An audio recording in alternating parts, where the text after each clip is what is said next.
Sebelum menonton, jangan lupa like, subscribe, dan tekan tombol lonceng. Presiden RI Joko Widodo meresmikan instalasi pengolahan sampah menjadi energi listrik tempat pemrosesan akhir Benowo di kota Surabaya, Jawa Timur. Dalam sambutannya, Presiden mengapresiasi kinerja pemerintah kota Surabaya sehingga pengolahan sampah menjadi energi listrik ini dapat beroperasi.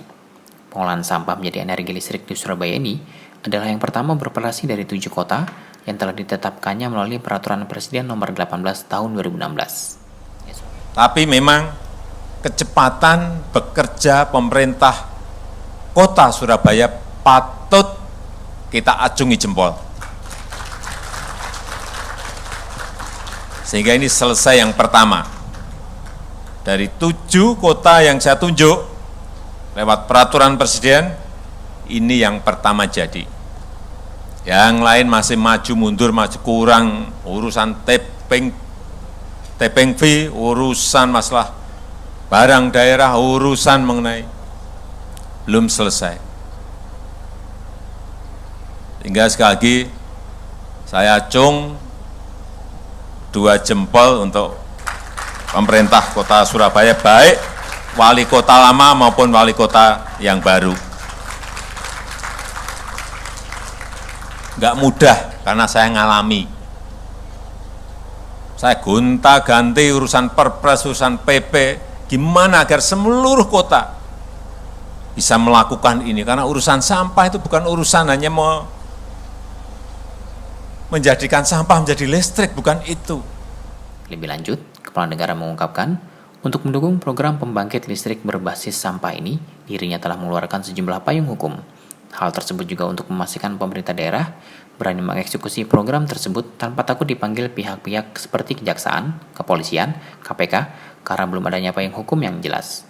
Payung hukum yang telah dikeluarkan tersebut diantaranya Peraturan Presiden Nomor 18 Tahun 2016 tentang percepatan pembangunan pembangkit listrik berbasis sampah di Provinsi DKI Jakarta, Kota Tangerang, Kota Bandung, Kota Semarang, Kota Surakarta, Kota Surabaya, dan Kota Makassar. Kemudian Perpres Nomor 35 Tahun 2018 tentang percepatan pembangunan instalasi pengolahan sampah menjadi energi listrik berbasis teknologi ramah lingkungan. Melalui Perpres ini jumlah kota yang ditunjuk menjadi 12 kota dengan tambahan 5 kota lainnya yaitu Kota Tangerang Selatan, Kota Bekasi, Kota Denpasar, Kota Palembang, dan Kota Manado. Lebih lanjut, Presiden pun menyampaikan akan mendorong kota-kota lainnya untuk mereplika sistem pengolahan berbasis teknologi ramah lingkungan yang telah digunakan di Surabaya ini. Sementara itu, Wali Kota Surabaya Eri Cahyadi dalam laporannya mengatakan bahwa Pemkot Surabaya bekerja sama dengan sejumlah pihak dalam mewujudkan pengolahan sampah menjadi energi listrik Benowo ini. Menurutnya, kapasitas pengolahan sampah menjadi energi listrik Benowo adalah 11 MW listrik. Turut mendampingi Presiden dalam peninjauan dan peresmian pengolahan sampah menjadi energi listrik tersebut, antara lain Menteri Energi dan Sumber Daya Mineral Arifin Tasrif, Menteri Sekretaris Negara Pratikno, Menteri Sosial yang juga mantan Wali Kota Surabaya Tri Risma Harini, Gubernur Jawa Barat Kofifa Indar Parawansa, dan Wali Kota Surabaya Eri Cahyadi. Menteri Pariwisata dan Ekonomi Kreatif Sandiaga Uno menegaskan tidak benar jika ada anggapan yang menyebut pariwisata dan ekonomi kreatif menjadi bagian dalam meningkatkan penularan COVID-19.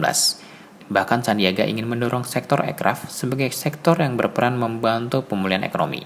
Oleh karena itu, Sandiaga menekankan disiplin dalam menjalankan protokol kesehatan adalah kunci untuk mencegah terjadinya penyebaran COVID-19 dan juga untuk memulihkan kembali perekonomian nasional. Menurut Sandiaga, protokol kesehatan menjadi keharusan yang tidak bisa diabaikan. Di sektor ekraf, protokol kesehatan menjadi kewajiban yang diterapkan, baik oleh pihak pengelola destinasi maupun wisatawannya. Hal tersebut juga harus dilakukan saat libur lebaran.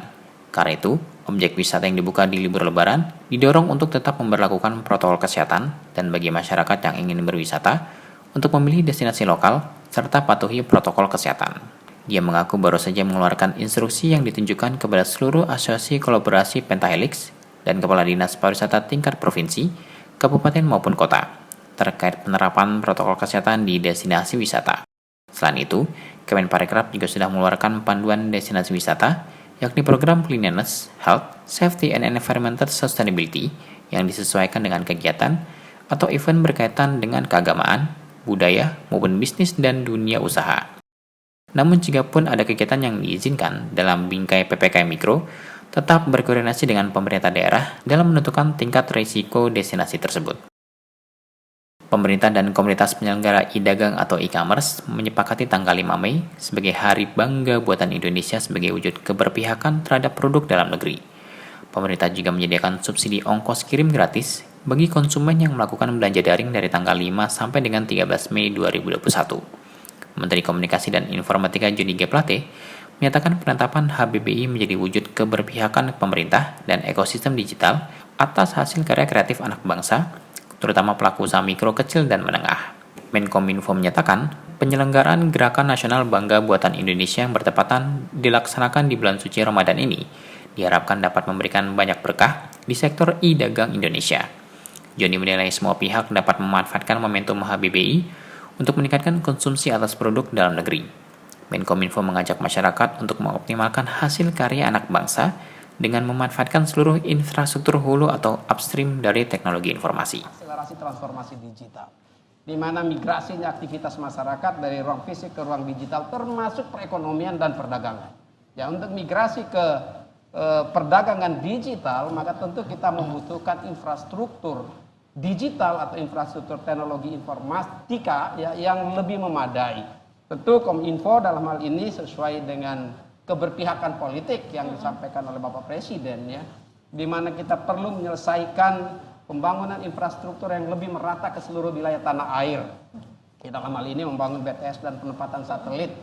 Nah, ini satu keberpihakan yang luar biasa untuk meningkatkan internet link rasio dan memperkecil disparitas internet antar wilayah nasional kita.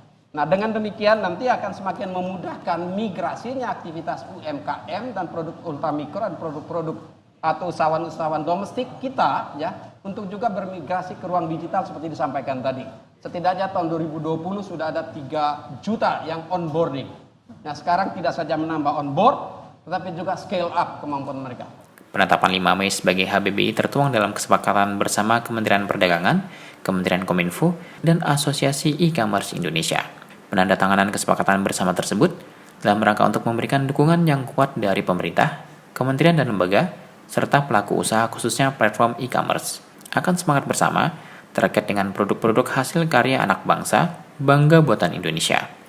Sesuai kesepakatan bersama itu, Menkominfo menyatakan pihaknya melaksanakan tugas mendiseminasikan informasi menyangkut GNBBI. Sementara itu, Menteri Perdagangan Muhammad Lutfi mengatakan, pemerintah akan menyiapkan 500 miliar rupiah untuk mensubsidi ongkos kirim khusus produk nasional dalam rangka menyemarakan HBBI pada 5 Mei 2021. Lutfi menyatakan, kecintaan dan kebanggaan tersebut perlu diwujudkan dalam sebuah tindakan nyata, dan bentuk yang paling sederhana dari wujud kecintaan terhadap Indonesia adalah dengan membeli dan menggunakan produk buatan dalam negeri. Promosi HBBI di platform dagang daring yang berlangsung pada 5-13 Mei ini berisi tentang dukungan platform digital untuk HBBI, pemberian fasilitas bebas biaya pengiriman, sampai jumlah tertentu oleh platform dagang elektronik dan penyampaian laporan penyelenggaraan HBBI 2021 dari platform dagang ke pemerintah. Tahun ini, HBBI 2021 mengusung tema Semakin Bangga Buatan Indonesia, mendorong pertumbuhan ekonomi, sekaligus menumbuhkan kebanggaan menggunakan produk buatan Indonesia. Tim Eljan Media melaporkan.